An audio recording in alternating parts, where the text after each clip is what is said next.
Zen Buddhist priest Renshin Bunce joins the Plutopia podcast this time. We discuss Buddhism and Renshin's life as a priest. So Soto Zen is no gaining idea. We don't practice, and practice, there are a few words like practice, like God, like love, like life. They have so many meanings. When I say practice, what am I saying? Let's say the hard work of actual on the cushion zazen. So we are taught you can't go to that trying to get something. But of course, if we didn't get some kind of result from it, we wouldn't keep doing it. So back to your starting point, I think, is to actually be so courageous as to not cling to those results. Welcome to yet another Plutopia News Network podcast. And our guest today is Renshin Bunce, a Soto Zen Buddhist priest who received dharma transmission in 2013. So that's like a decade. Yeah. She worked as a hospice chaplain from 2010 till she retired in 2022. And we will inevitably talk about how various beliefs and practices, even Buddhism, perpetuate delusion. I say that's inevitable because we both have, well, she is actually a Buddhist priest, and I'm a person with, I'm a backsliding Buddhist. I have a long history of studying Buddhism without joining a sangha or getting a teacher, but I've had a lot of teachers along the way. So backsliding. Yeah, backsliding hard. Anyway, so we were going to talk about how beliefs and practices perpetuate delusion and how hard it is to be present in the here and now, especially when your head is full of concepts and thoughts and all kinds of like weird things that are like the voices in your head, which are not always friendly, And then we can also talk about belief, because I wonder whether we even know clearly what we mean when we say belief. Is a belief just an attachment to a concept? So with all that set up, Ren, what do you think? So it's your topic. This is not a Dharma talk by me. You know what crossed my mind when you were laying that out is how hard it is to raise one's head above the muck of habit, conditioning, life, everything that's happened, to raise your, once in a while, the head pops up from the muck and we actually get something. We actually understand something, right? What is hard is letting that go. For me, any understandings, any awakenings that I've experienced, yes, I grasp onto them, right? Which I think is what you're talking about. But that's against the teaching. Years ago, I heard Robert Aitken, the late great, one of the very first Westerners to become a Zen master and teach Zen. I heard him say that the problem with the evangelists was, it's easier for us to talk about them than ourselves. That their problem was they had an awakening, but then they kept trading on that awakening. So this comes from the great Robert Aitken. We have to let everything go, even our own understandings, even our own awakenings, even our own enlightenment. We have to let that go. So one of the questions that came up in one of my conversations not long ago was, what is enlightenment? And one thing that I sort of understand, I'm not claiming that I've I mean, I don't even know for sure what enlightenment is exactly. I may have had it or may not have, but one thing that's clear to me is that it's not something that, it's not like you pass into an enlightened state and stay there. You're still, Exactly. you're still exactly who you are, and you don't ascend to some sense of nirvana, some sense of complete bliss. Every day is still hard, and still easy in places too. It's just that it's all impermanent. So I'm going to give you a yes and no on that, because the point is that you're not still just who you are. That those direct experiences do change us. And yes, and we still have to, after you've eaten your breakfast, wash your bowl. And the karmic seeds, let's say, that formed me in this particular way, they still function. I've been experiencing so much anxiety lately, and I just, we say Zen is nothing extra. So being anxious is just being anxious. The extra that I bring to it is saying to myself, but you're a Zen Buddhist priest. You shouldn't be anxious. So I do claim a few very important enlightenment experiences. I do. I've been practicing hard for a long time. So one thing I want to say is I can trust that it's an enlightenment experience if it comes like a gift from the outside. It's not me reading a book and agreeing with what it says in the book. And it's not me putting two and two together and inventing four. So once I asked my teacher, we were down at Tassajara, our monastery, and really a lot of zazen, really a lot of zazen. And so I said to Steve, is it that in sitting here, not moving the body, which is learning to not move the mind, what the wonderful phrase, cultivating the empty field? So if enlightenment happens to arrive, it'll see that there's a place to land. And Steve said I know, it's pretty good, isn't it? I'm sticking with it. And so that's another thing I'm clinging to is, and I have to write that down. I'm writing a book about Steve.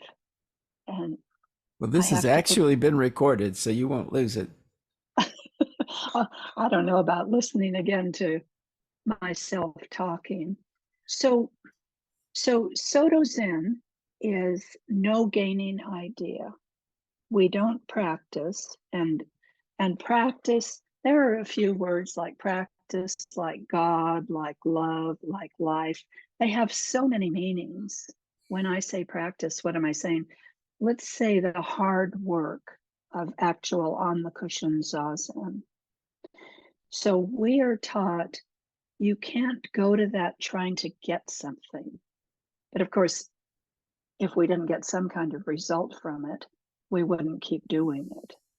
So back to your starting point, I think, is to actually be so courageous as to not cling to those results. I went to Bodh Gaya a few years ago. I sat under the Bodhi tree. I sat on the spot where Shakyamuni Buddha sat and had his great awakening. And I had an incredible experience there. I cling to that all the time.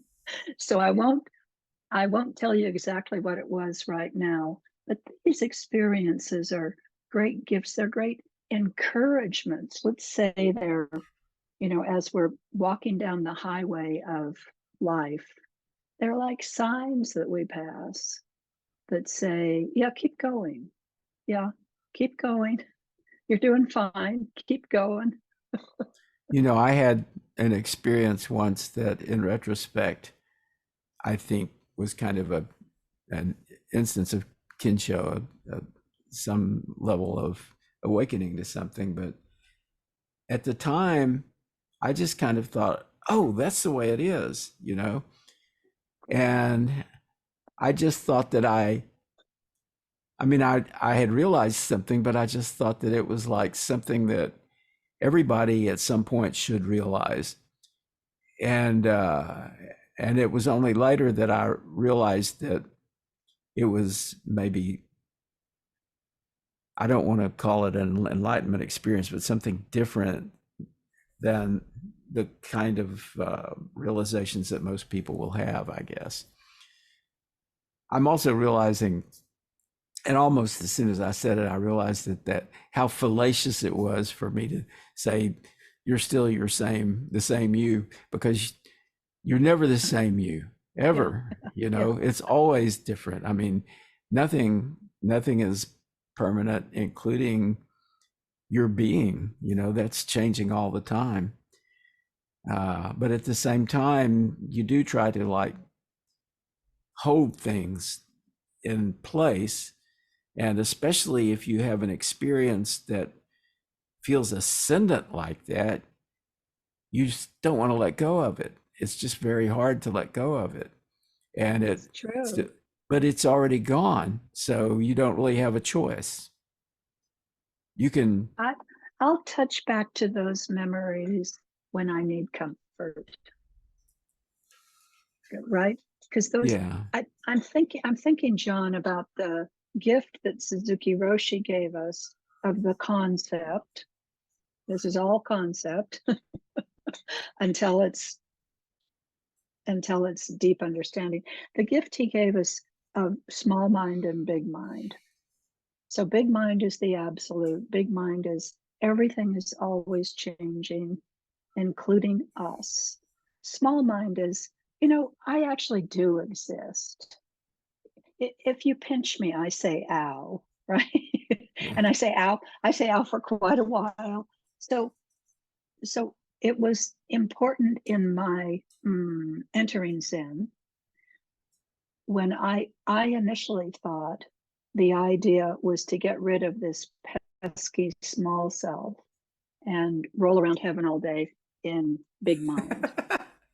Yeah. Oh, that was going to be great. And in the Lotus Sutra, which is one of the essential documents of the flavor of Buddhism that I'm a part of, the Buddha comes in to give a talk, and I think it's 108 haughty arhats get up and leave because they say, we already know everything. We don't need to hear this guy. So don't be a haughty arhat.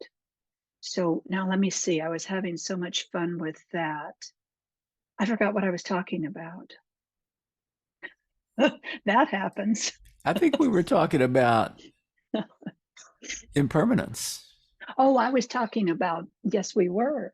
And I was talking about the understanding, there I go again, something I understood decades ago, and I still, well, let's say I refer to it. And it's exactly the kind of thing that I hope to grok. Let's use grok deeply. That is, that big mind and small mind, it's not a matter of getting rid of the self and becoming a haughty arhat. What Suzuki Roshi is saying to us is that big mind and small mind exist in the same place at the same time. So we're not choosing between the two. Actually, this personality that I've gone to so much trouble to create in my eternal attempt to be allowed to remain in the room, this personality is manifesting big mind, right? So there's a bunch of concepts for you. And who can ever understand that? Well, I've been thinking about how, thinking about travel and how when you go somewhere, it's like this place that you're visiting just appeared for you and you're experiencing it. And when you go away, it's going to go away. There's kind of Yes. that feeling that people get in their heads. And the truth of it is that it's still there, and it's still going along, and it's still going through its own changes and that sort of thing.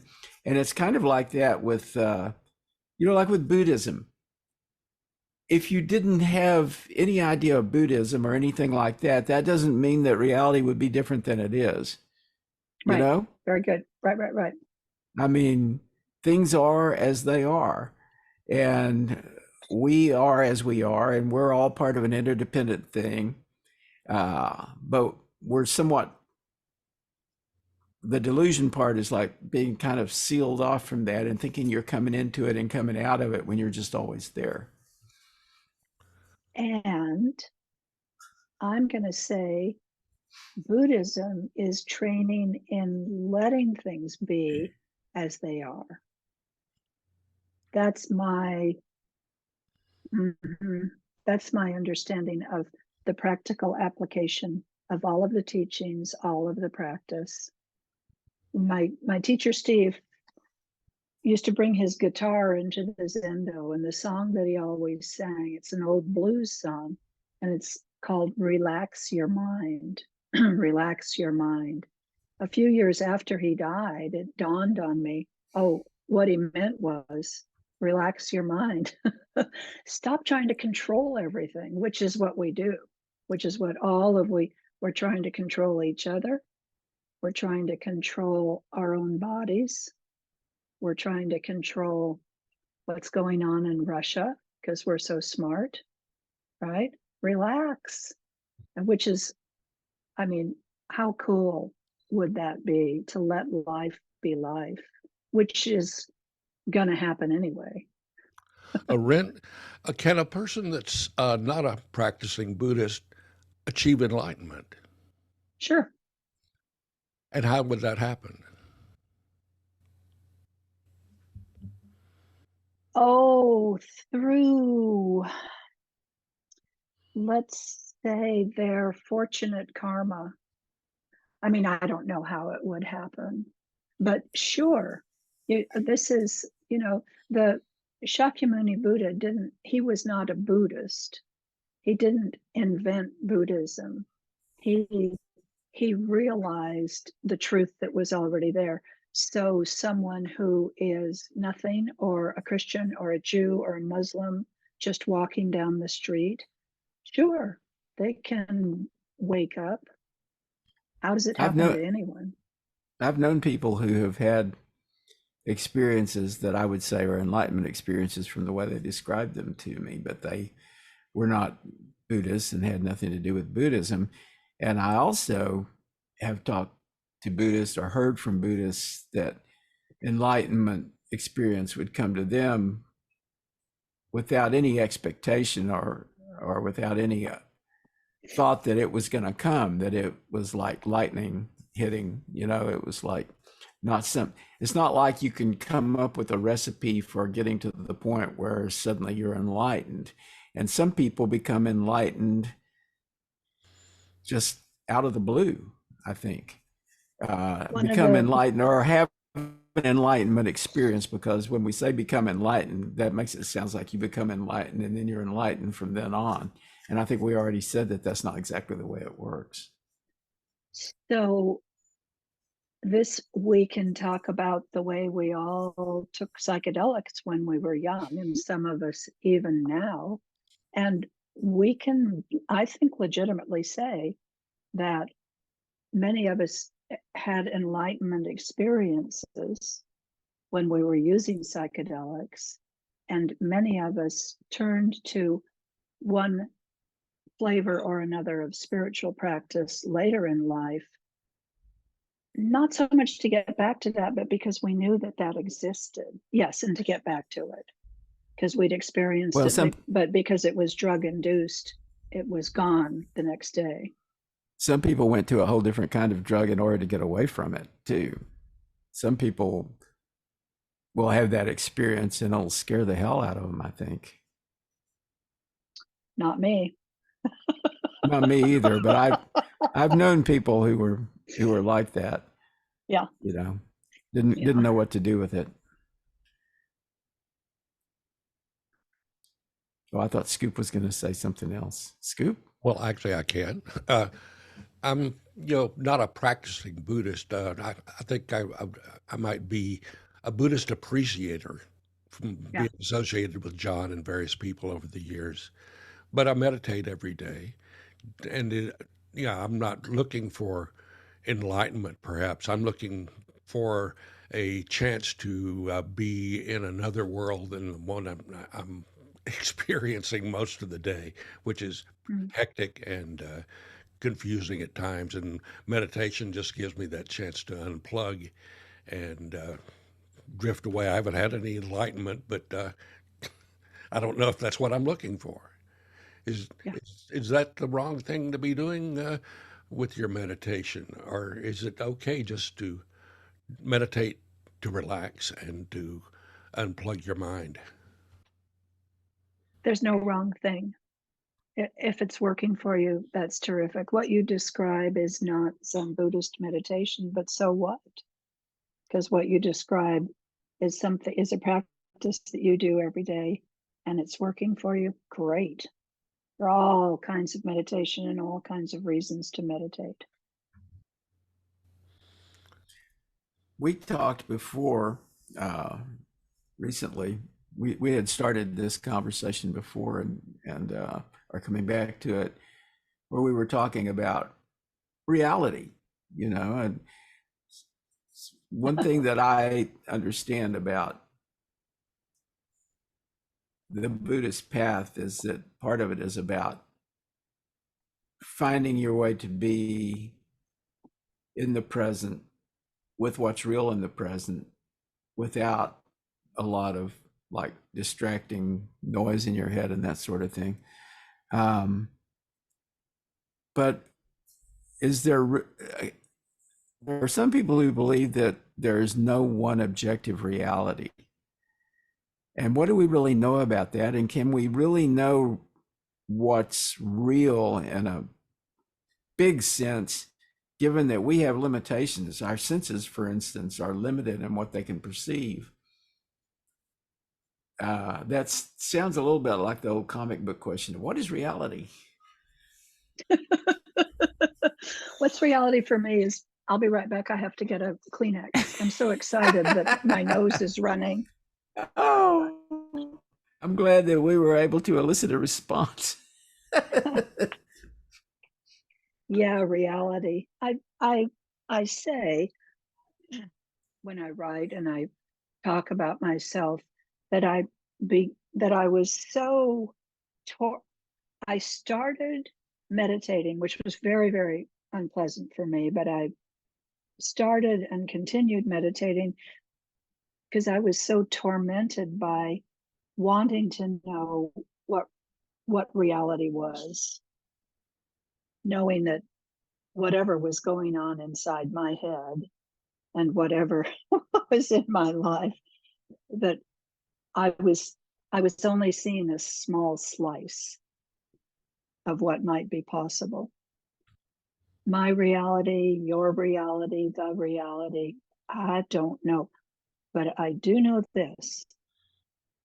We have a lot more control than we think in guiding our lives, our moods, our mind states. In seated meditation, we become familiar with the way our minds work. So it becomes more possible early in a thought train to catch it and guide it away from habit, right? The old habits of anxiety and depression. Perhaps there's something else. We can see that thought train and we can actually say, nah, let's do something else.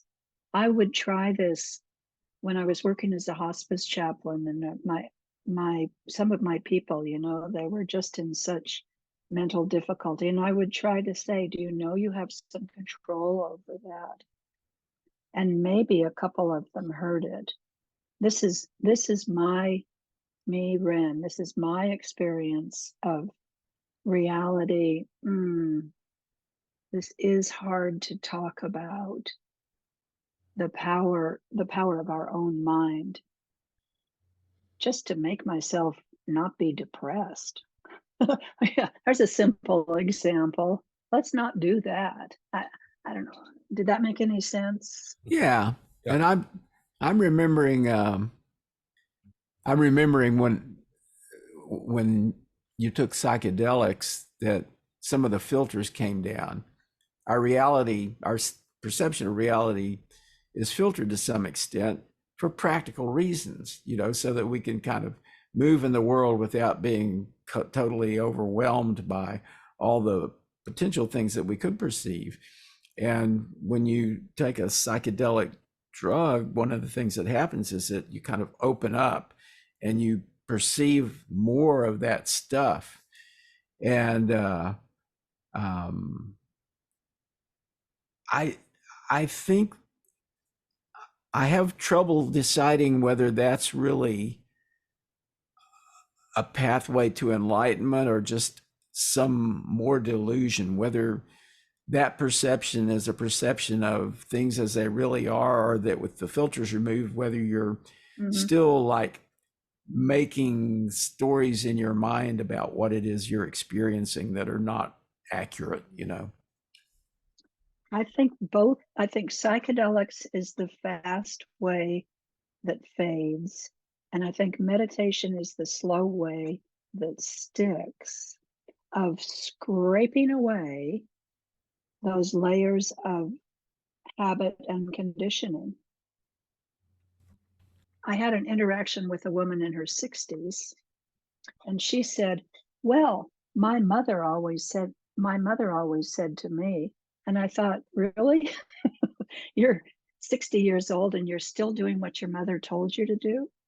But in a way, we all are. So to be able to see that, I mean, there's delusion, is it gets planted in us deeply. You have to do this, you must not do that. To see that and stop believing it, right? The great saying, don't believe everything you think. So with psychedelics, yes, all of that is, you're wide open, but it fades. With meditation, slowly, love the image of water dripping on a rock, right? How do you get a hole in a rock? It takes a long time, but it does happen. So getting that space around our concepts actually, and so here finally, John, where we've arrived at what you wanted to talk about, which was delusion. That's delusion. For instance, just off the top of my head, we're living in a world that tells us if you go shopping, you'll be happy. And in a world where it tells us if you don't have the money to go shopping, you're not going to be happy. Can we see through that? It's big. I was in the monastery after 9/11, but I heard that President George Bush, remember him? President George Bush told people the way to get back to the way things were was, would everybody please go shopping? And that's incredible.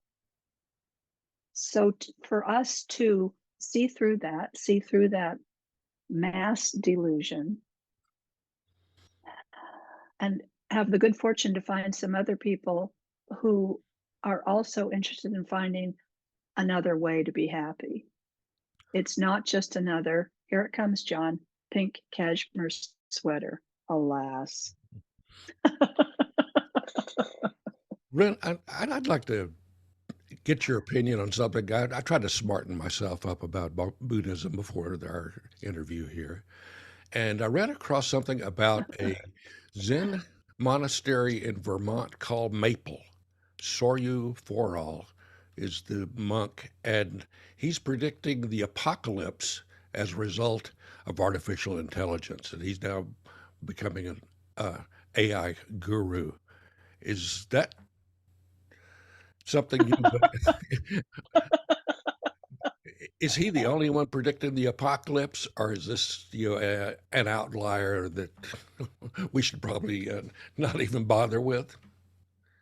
Well, I think you don't have to be in a monastery in Vermont to think that there are dangers attached to AI.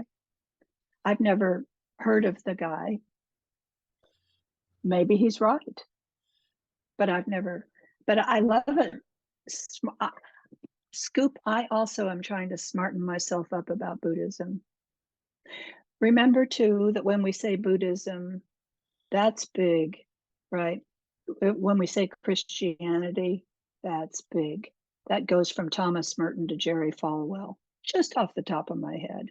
So a lot in America, in my chaplaincy, people would say they were Buddhists, and what they really were was not Christians. They wanted something, but it wasn't Christianity. So there are a lot of different schools of Buddhism, but good luck to the guy in Vermont, and to the people Roshi bought. Oh, okay. Oh, this is my friend Jiryu did Roshi bought, and we are in. I'm a member of Soto Zen Buddhist Association, which is, I'm going to get you back to full screen. Soto Zen Buddhist Association is trying to legitimize us in America. And Jiryu sent Roshibot to our listserv, and everyone went absolutely crazy. And the argument about Roshibot was, but we have Roshis. Why do we need to have artificial intelligence poorly digest what the great teachers have said? So it's another thing I've heard about meditation practice is that it develops our intuitive nature. So it's up to us. You meet someone, are you going to trust this person or not? To be able to make that choice. And then there's the other old saying, when you meet the Buddha in the road, kill him. Which I is, found don't follow leaders, watch the parking meters. I found other bots. There's a Chogyam Trungpa bot, and then there's Roshi bot, and then of course there's the like Google Bard and Chat GPT and so forth. I asked all of these systems, all of these AI systems, the question, what is enlightenment? And it was a pretty interesting set of answers. The answers were more nuanced than I expected. But, a bot is really just a system that draws on knowledge bases of various kinds. It's just like a way of, you're querying a database when you ask it a question.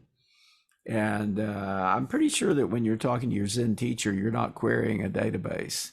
Yeah. Whatever that might be, the human thing. We have, and Doug Roshkoff has influenced me in this to really favor humanity over machines and also over inhumane practices. Yeah, And I think the bots are, for us, they're an entertainment. Yeah, it's true. If you want to know what enlightenment is, step away from the computer. Right. Well, and who knows what enlightenment is? I mean, if you've had an experience of enlightenment, you have an idea what that was, but you don't know what anybody else's experience was. So what objective measure might we have to assess the nature of enlightenment, really? The objective, long time ago, there was a bumper sticker quoting the Dalai Lama. It said, "My religion is kindness."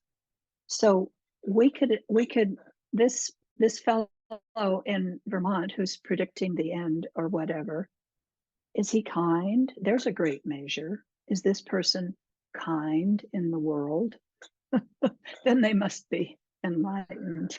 I mean, I But would it's say easy. that I was just Go gonna say, ahead. I would say that if you foresee an apocalypse, then you should bring a great compassion to that assumption, you know.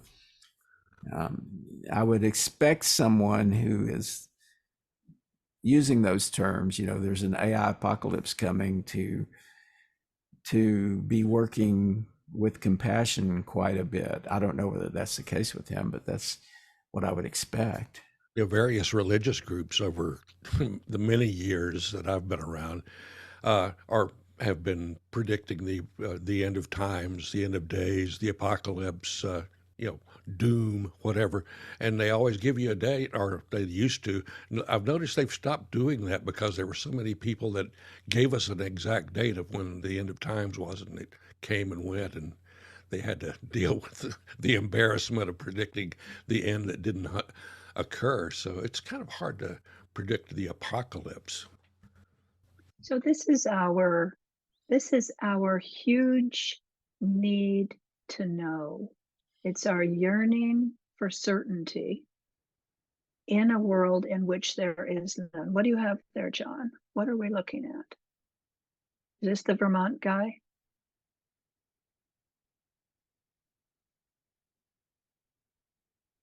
I couldn't unmute while I was sharing, oddly enough, but yes, this is Scoop.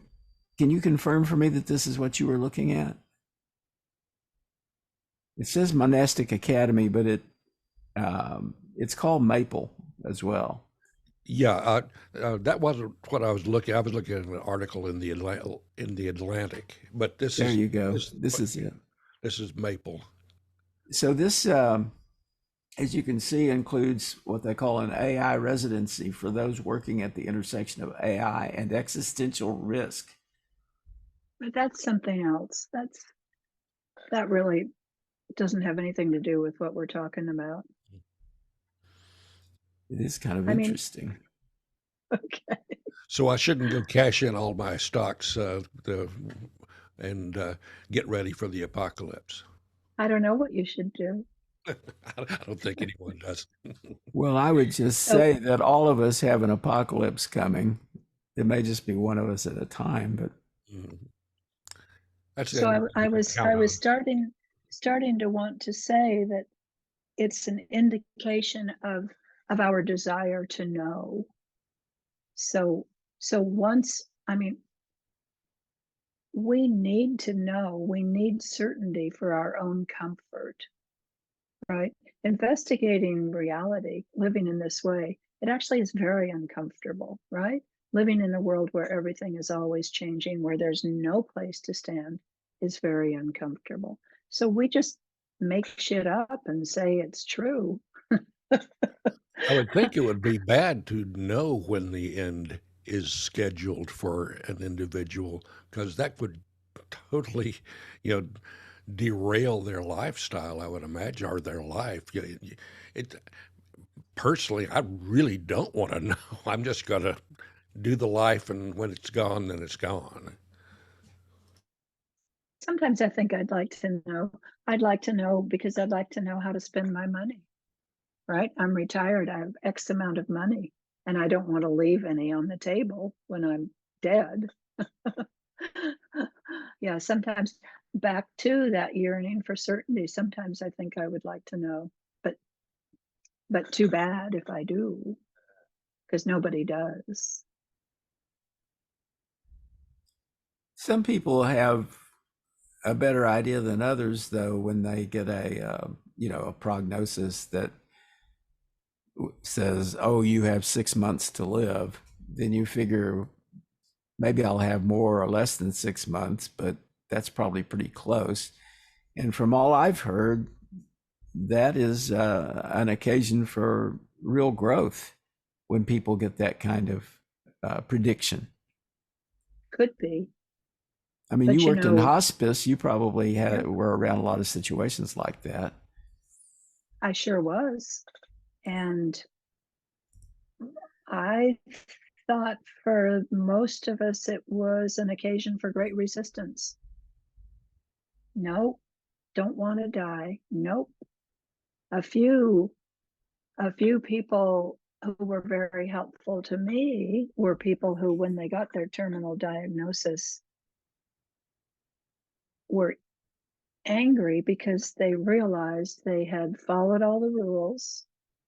They'd been living a conditioned, doing what society says life, and they realized how much they had missed by doing that, particularly women. I'm thinking of a few women who talked to me about that. Those are great teachers for those of us who are determined to color outside the lines in our own lives. So no, John, this idea that when we realize death is near, that we have a spiritual awakening and we are a whole new saintly person. No, I did not see that. Well, I didn't say saintly, but just that people tend to grow a bit. But I don't know. I mean, I've heard people say that. People who have had that experience. I've also known people who had a prognosis that of short term, that they would die within some number of months or a couple of years or whatever, and they just kept charging along, and years later they're fine. I mean, years later they're feeling pretty spunky, and what can you say to that? Well, yeah, and it's because they ignored the Reaper. They said, well, the hell with this, I'm just going to do what I do. Yeah. But net, nobody wants to die. Back to Robert Aitken.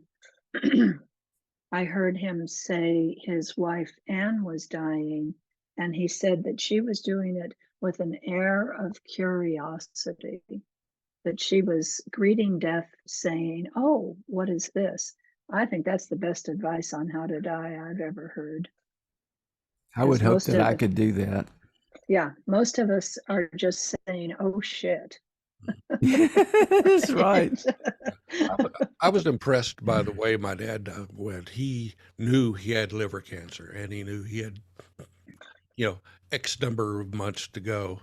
And he just called the whole family together, said, I'm leaving, and don't get all upset. I'll take care of what's expected of me in dying. But let's have a nice get together, and then you go on with your lives, and you can come to the funeral. And that's how it was played out. And he went out gracefully. You had a good example. Yeah, great. That happens too. So I want to ask about a particular, speaking of concepts, a concept in Buddhism, and an idea from Buddhism that's, I think, an important part of the teaching, which is dependent origination. The idea that all things are arising together and all things are interdependent. Am I saying that correctly?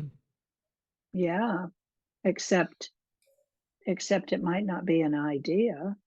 It might be true. That might be reality. It seems to be when you look at it, but that means that we're all in a kind of, that we're just flowing along, and together, and we're constantly emerging, together. How about that? I'm not quite sure what to do with it, but it sounds pretty good. Well, here we are, because it sounds pretty good. How do we live it? Well, I mean, does this mean that I am emerging together with Donald Trump? Yes. Uh-oh. Why can't I slow that man down? Are you emerging together with an oak tree and a butterfly and Marcia and Various rocks and trees, Yep. mountains. It is a really, so back to Suzuki Roshi. Suzuki Roshi's basic, that's risky to say. He has many basics. Suzuki Roshi, and for those who don't know, I'm talking about the Japanese priest who came to America, and around him grew this large institution that still exists called San Francisco Zen Center. And there is this book of his talks called Zen Mind, Beginner's Mind. In going through that book, Suzuki Roshi says, if you want to stop suffering, stop creating duality. In my view, the basic duality that we are all creating is a duality between me, this fixed self, Renshin, here I am. That's one thing. Number two thing is everything else. Often in this construct, I would say a reason for this construct is I'm the most important thing. Everything exists to please me or to irritate me. Everything exists for me to have an opinion about. This is duality. If I can actually get beyond that and understand the interconnectedness, understand the effect that we have on each other, understand that everything is changing, then maybe I can understand everything is changing together. It's subtle. It is awakening to understand it.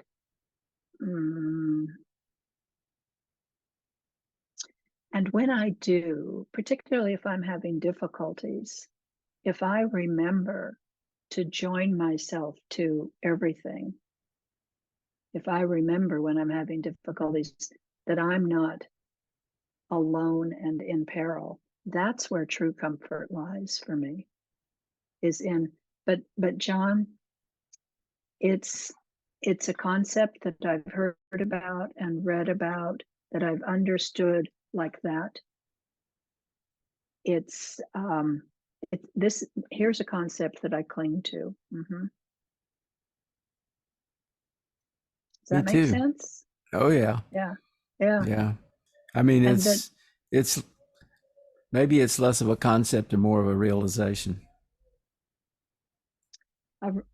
A realization that comes and goes. Yeah, it's easy to forget.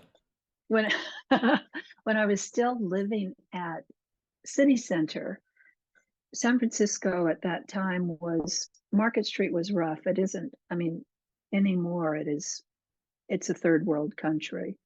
But I'd walk down Market Street, and each person I'd see, I'd think, Buddha, Buddha, Buddha, all beings not choosing. It is a very helpful exercise for me to really understand that I have a piece of paper on my refrigerator for years, and it's Thomas Merton, the great Thomas Merton, Christian mystic, saying, our job is to love others without judging whether or not they are worthy. There's a great way to live, and everything that we're talking about is how do we live? How do we be human? How do we do this? Right? Well, how about loving everybody without judging whether they're worthy of my love? That's really good instructions. Not easy. Oh, so not easy. When they're so irritating. If they wouldn't be so irritating, it would be easier to love them. It's like, well, we're all just exactly the same, only different. So different. So different. So you mentioned Suzuki Roshi. Were you ever in his presence? Did you meet him? Love this story. After college, I rented an apartment at the corner of Bush and Laguna, and I had a neighbor who was a little mentally turbulent. he said, you see that building across the street? He said, that is a Zen center, and this Roshi has come from Japan, and you can go over there and you can meditate with him. It's Zen. So I said to my mentally turbulent, I'm sticking with that, my mentally turbulent neighbor, what is Zen? He said, it's a way to end desire. I was a young alcoholic just out of college, loose in the world. I was just getting going with desire. I did not walk across the street. I did not meet Suzuki Roshi. I have to say, my neighbor was misinformed. Zen is not a way to end desire. Zen is a way to live with these endless desires. So that's nope. I didn't meet Suzuki Roshi. I met Richard Baker, who was his Dharma heir, and my teacher Steve. His teacher was Mel Weitzman, and Mel was certainly a student directly of Suzuki Roshi. So I'm in the lineage. And Mel was in Oakland, is that right? Berkeley Zen Center. Berkeley. Yeah, Berkeley Zen Yeah, Center. he was a great guy, great teacher. Died I've heard a couple amazing years stories ago. about him. Yeah. Yeah, he was great. Not so sure about Richard Baker or what happened with him. Well, I know some of the stories about some of the problems that he had at the Zen Center and why he left, but yeah, that's a story. those things happen. Yep. Several of the books that I've read about Zen were all Zen Mind, Beginner's Mind, because every time I read it, it was a different book. I know. Yeah. I know. Isn't it cool? Yeah, it's amazing. Like, wow, I never saw that talk before. That's the book that taught me that the reading of a book is not just you're getting what the author gives you, but you're in a process with the author. You're bringing something to it too. And that's why every time we read a book, it's different, because we're coming at it from a different place, you know? Further down that path. That book is always, I mean, there's always something new in that book. It's just kind of amazing. Yeah. Yeah, John mentioned a problem at the Zen Center. How do Zen Buddhists resolve internal problems? Is there a practice, or is it just like any other disagreements, you argue it out? There's no such thing as something all Zen Buddhists do. So I can talk about maybe how it's done at San Francisco Zen Center. I can talk about how I do it. So there's no such thing as Zen Buddhists. And let's say that if we go back to my religion is kindness, then that would be a really good way to approach problems. There's something I want to say about an idea. Say I can talk about living in the monastery. There's an idea that in the monastery, everything's peaceful, everyone's holy, there's no problems, and it's almost the opposite of that. I'm going to say that Zen practice is a practice of being everything. So in that ideal image of a Zen monastery, for instance, I would never get angry. But how can I exclude anger, which is a part of being human? So again, living in a monastery is a process of learning how to live with anger, my own and others. So living in a monastery would be peaceful if it wasn't for all those human beings. You got it. Yeah, all those human beings being human beings, but of course with a singleness of purpose, to wake up and not have and not have things like anger destroy their lives. Yes. But again, there's no, I mean, for Christians too, Scoop, right? How do Christians handle conflict? How many kinds of Christians are there? Now, what does John have us looking at? Oh, I just thought I would show you this. This is a Thai film that I saw some years ago about a murder in a Buddhist monastery. Yeah. And one of the Buddhists in the monastery is a former policeman, and he's sort of charged with solving the murder. It could, yeah. I lived at Zen Center for 7 years, and 3 of those years were in the strict monastery, and it was just great to have that intense experience of disappointment and and seeing who was causing the problem, and it wasn't them, and lots and lots of formal meditation. And nobody got murdered. I'm thinking. That's good. I'm thinking here. So we are at an hour. Do you want to pick up? Just about here. Pick up one little loose piece before we close? Do you know of a loose piece that we can pick up? We have hit a lot of big points. You know what I think is that we're probably going to want to do this again sometime, because it's just hard to cover everything. I enjoy this so much. Here's something I want to say. I got my first copy of Zen Mind, Beginner's Mind. I went to Green Gulch and I heard Richard Baker give the talk. I had lunch with him. I got my first copy of Zen Mind, Beginner's Mind at a time in my life when I was desperate. It was the very end of my drinking. So I opened up Zen Mind, Beginner's Mind, thinking the answer will be here. And all I saw was he kept talking about meditation, and I knew meditation was not the answer for me. I got sober a couple months after that. I opened that book, Zen Mind, Beginner's Mind, again 10 years later. It was 10 years before I could concentrate through one of those talks. And I'm going to say it's 10 more years before I could make any sense of them. I think Zen Mind, Beginner's Mind is the graduate course. And I want to say, and I teach from it in my sitting group. That's what we do, is read it together. In my online sitting group, we have been reading a new collection of talks from Joko Beck that is magnificent. Yeah, I've read Joko Beck. She's amazing. But this new one, I'm looking across the room to see, it's called Ordinary Wonder.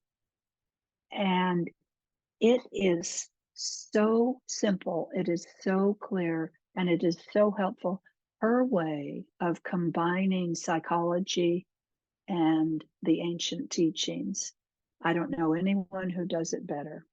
So I'm just doing a shout out for the most recent book of talks by Joko Beck. It is so helpful. And here I am, I'm a teacher, I'm engaged in practice for 30 years, and this book is really, I actually read that book too. Yeah. I thought it was profound, and I probably should read it again. And it'll be a different book when I read it. Because you can't step in the same river twice. That's exactly it. Okay. Well, thanks so much. Is that good for today? It's a pleasure. That was a pleasure for us as well. And we'd love to do this again. I'm here for you. You can follow the Plutopia News Network at plutopia.io. On Facebook, go to @Plutopia News. On Twitter, it's @Plutopia. With John Lepkowski, I'm Scoop Sweeney. This is the Plutopia News Network, 20 minutes into the future.